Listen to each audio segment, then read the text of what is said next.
నిన్ను మీ అమ్మని నేను కలుపుతాను. మీ అమ్మ నీతో మాట్లాడేలా నేను చేస్తాను. మన ప్రేమ గురించి మీ అమ్మకి చెప్తాను.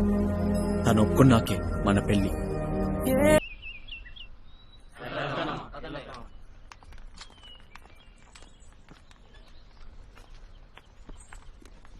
అమ్మా, పేపర్లో మీ గురించి ఆర్టికల్ పడింది.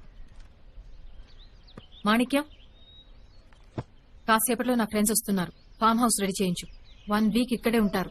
మాణిక్యం, ఇంటికి పిలిచే ముందు నా పర్మిషన్ అడగాలని తెలియదా? తప్పకుండా అడగాలమ్మా. నా ఇంటికి నేను పిలవడానికి కూడా పర్మిషన్ కావాలా మాణిక్యం? దేనికమ్మా? ఇది మీ మహాసామ్రాజ్యం, మీరే యువరాణి. వచ్చేవాళ్లు డాక్టర్స్, నాలా ఆర్టిస్టులు కాదు. వచ్చేవాళ్ళు డాక్టర్స్ అయితే నీకు ఆ ప్రొఫెషన్ ఓకే కదా? పాప కూడా కమిట్ అయినట్టుందమ్మా. ఎలాగో పిలిచింది కదా, వచ్చేవాళ్ళు నీకు నచ్చకపోతే టీచ్ పంపించేద్దాం. ఏమంటావు?